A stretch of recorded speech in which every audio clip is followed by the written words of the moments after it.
What's going on, everybody? It's your boy Scott Proctor alongside my guy Matt Morris. Per usual, we're back with another episode of Simple Question. But this time we'll have more than one because we got a special guest joining us again today, a friend of the show. He covers the Carolina Panthers for the Charlotte Observer. My guy Ellis Williams. El, how we doing, my man? Thanks for joining us again.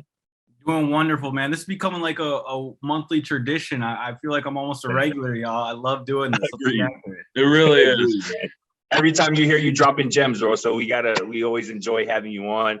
And it's obviously a very timely time to have you on, obviously, with the NFL draft just behind us. So let's talk about that. Let's start there. And let's start with the Carolina Panthers. And I'll ask you kind of how you feel about the Panthers draft in totality. They made 6 selections, obviously headlined by drafting Ikem Ekwonu, the tackle out of North Carolina State with the number 6 overall pick. What do you think of that selection of Icky, and how do you kind of grade the Panthers draft as a whole? Yeah, Carolina came away with their number 1 tackle in this class. You know, it's crazy. GM Scott Fitterer talked Thursday and Friday after making the selection and was quite transparent and blunt about how they simulated how the first 6 picks would go, 100,000 times, whatever they're doing in these war rooms. And they said they never had a scenario where all 3 tackles were going to be there. Now I hear that quote, and I wonder if there's some cap there. I also wonder, okay, if your system is so scientific, how did it not land on the one thing that did happen, right?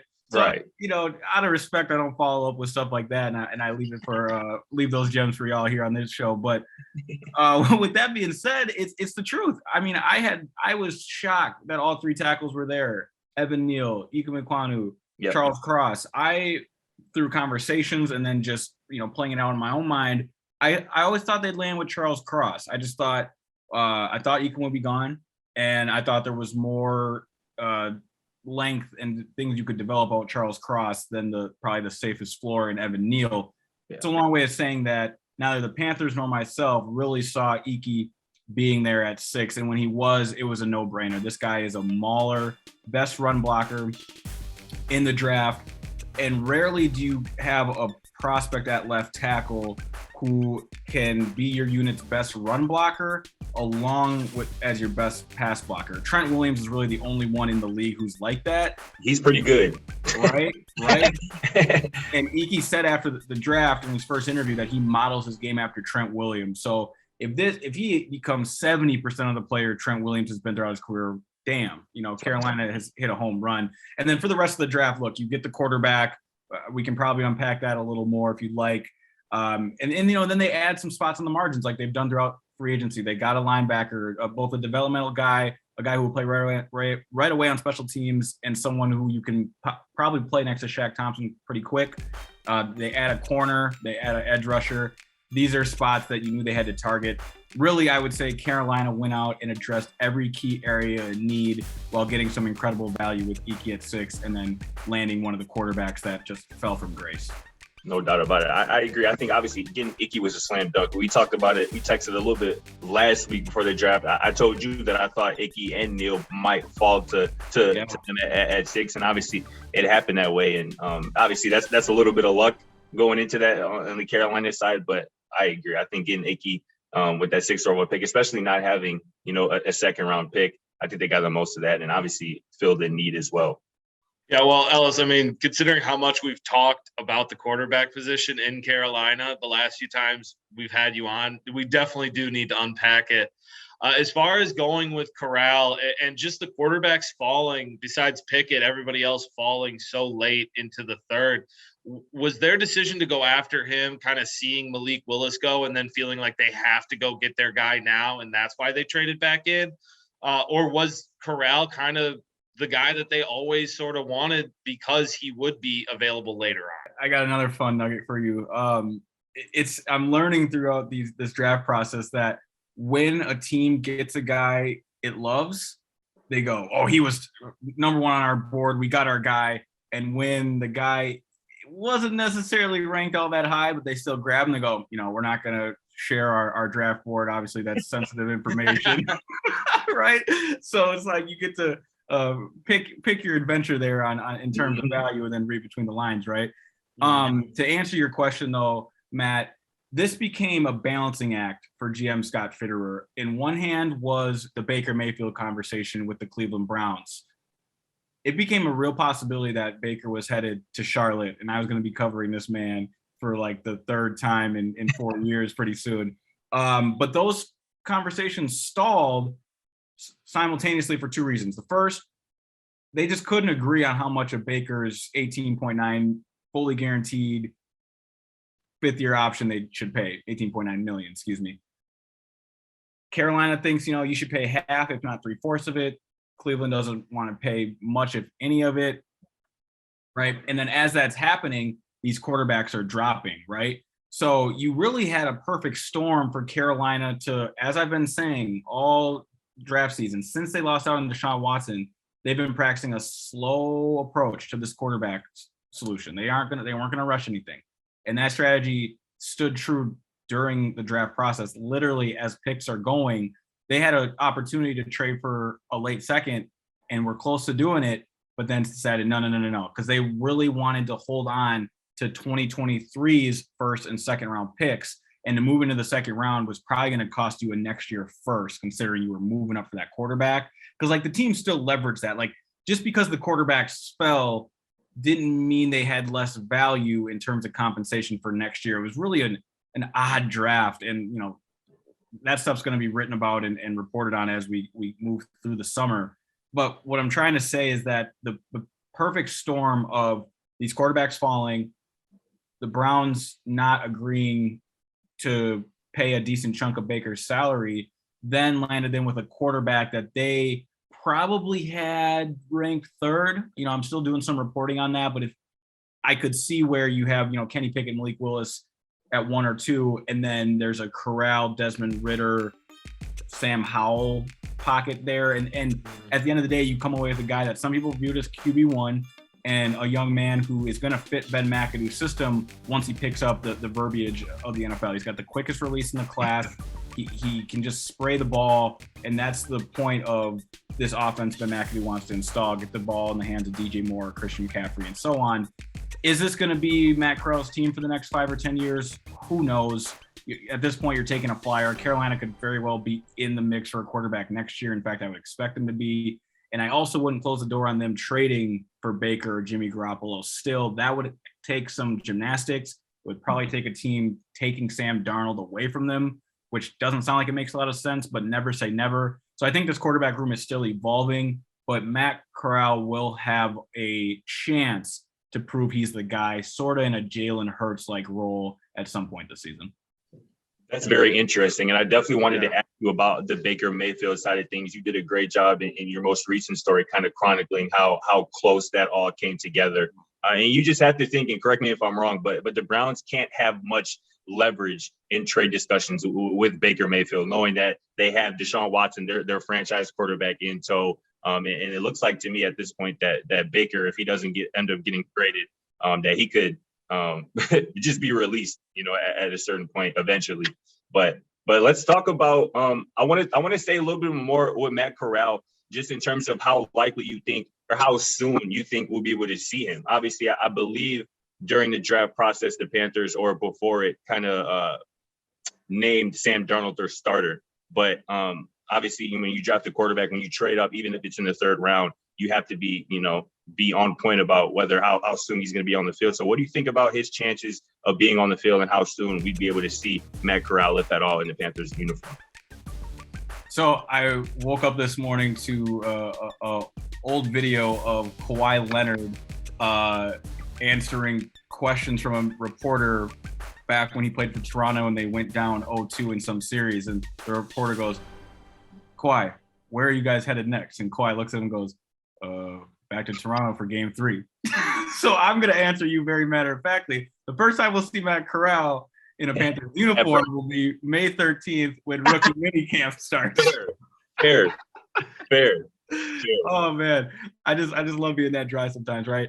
But no, to get to the root of your question, my man, Corral's going to have a chance as soon as Sam Darnold throws that first interception, my G. That's what I wanted to hear. Let me ask it this way, actually, because how short of a leash is Sam Darnold going to be on? Because is it going to take 1 or 2 bad games and they're going to look at Matt Corral, or are they going to give Sam Darnold 4, 6, 8 games to, prove that he's not the guy? I think that's probably the better way to ask it. Right. I think it's the former, even though what we're being told would suggest the latter, but I think we have some history to prove that it's going to be quite the short leash. First, What Matt Rhule said after drafting Matt Corral, he said, we're going to bring this kid along slow. And to your point, he doubled down on naming Sam Darnold the starter. He goes, hey, if we started today, which you're not, that's the point. Good coach speak. Good coach. Yeah, exactly. Coach speak, right? Sam Darnold will be our starter. That don't mean nothing. It means absolutely nothing. And I'll tell you how short this leash is. Carolina played 3 quarterbacks last year, brought in one halfway through the year and paid him $6 million.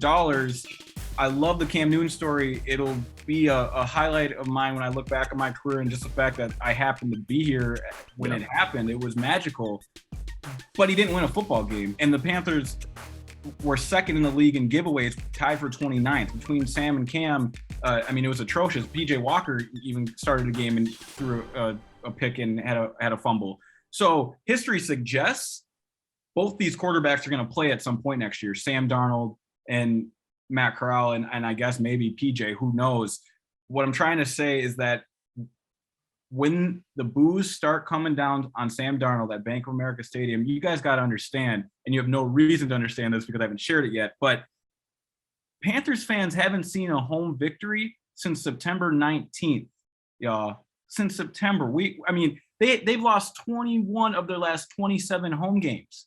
Okay. Ridiculous. This crazy, right? Crazy. So I don't care how long a leash Matt Rhule, Scott Bitter, and owner David Tepper want to put on Sam Darnold, or whoever even does start. Let's say Baker ends up coming here, or Jimmy. You've got a rookie now. You've got a guy with all the momentum, all the hype.